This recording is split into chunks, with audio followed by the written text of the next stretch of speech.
Well, good afternoon and welcome to another Thursday Thought. I've not been feeling well the past several days. It started out late last week, just feeling not quite normal and not quite 100%. You know that feeling, almost, but not quite. Well, Sunday afternoon, it got worse, and by Monday morning, I think I was down for the count. I originally had thought Sunday it was just a common cold that I was getting, but by Monday morning, I knew it was something just a little bit different. The wife thought that I'd maybe gotten a touch of a flu bug, even though I'd gotten a flu shot earlier in the fall. I slept most of that day Monday, and also during the night on Tuesday, I slept quite a bit, and I was awake a little bit more on Tuesday and feeling a little better. I contacted my medical provider on Tuesday, and I asked if she would order some kind of an antiviral for me, thinking that it was indeed the flu.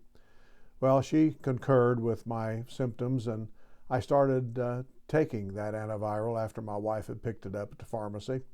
Today, Thursday, I'm a lot better, and I feel like I'm almost back to normal. My time in flu purgatory, so to speak, was relatively brief, and I seem to be recovering nicely.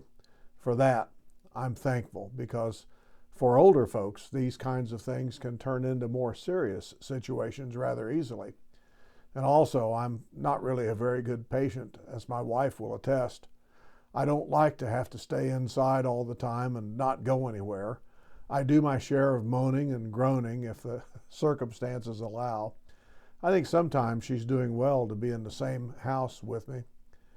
I have a couple of takeaways from that recent experience of illness that I'd like to share with you today. First, I'm not sure what I'd do if I had no one to help me through those times of illness. Pat did a great job keeping up the house and doing what needed to be done. Jackie at GraceMed provided the antiviral authorization just based on my phone call and my past experience with her as my medical provider. My pharmacist didn't have the medication on hand, but transferred the prescription to a place that did, so Pat could pick it up that day, and I could go ahead and start the regimen. Eric at work handled some things there that I should have been doing there on those days, and I'm sure there were others who helped in some way or another, people I don't know about. I'm grateful for them all.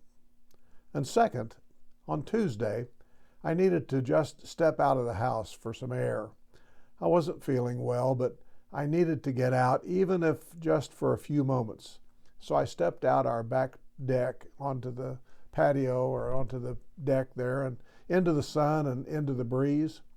In the park just behind our house, there was an older gentleman and a young girl walking on the path.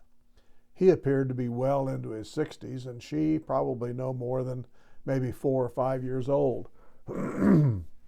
My presumption was that this was a grandfather and his granddaughter maybe going for a walk in the park. We see that kind of thing quite often here, families of various kinds and makeups enjoying the outdoors in the park. Nothing unusual about that particularly. However, as they were going along, suddenly the girl released her hand from his and she just started skipping down the path.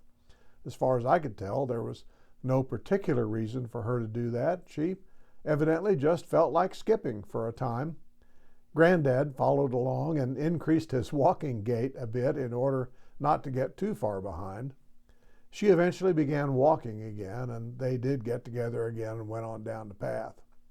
Again, nothing out of the ordinary here, except I was struck by the girl's skipping. She seemed to just be happy to be in the park with her grandpa, and was expressing that joy, it seemed, through the act of skipping down the path. The sight of that brought some joy to me as well. I thought about what I had seen several times during the day that day, and how just the little things can bring about some happiness and peace in a life that is fraught often with illness, trouble, and pain. And this girl doesn't know it. They didn't even know that I was watching them. But she brought some joy to my day by what she did. Oh, I know I've preached on this before, but I'm going to say it again. One never, ever knows how much good just a little kindness, a little joy, a little happiness will do for others who may be in the middle of some kind of trial, illness, or difficult situation in life. This little girl made a difference in my day by doing what came naturally for her to do at that moment. Think what kind of a difference you might make in someone's day if you were intentional in your actions. Train yourself to begin to look for ways you can make the life of someone else better or easier. Now, unless you're a hermit, you'll probably find several such opportunities in the course of a normal day. Then take advantage of one or more of those opportunities. Spread a little kindness and cheer to others. Start today. Blessings.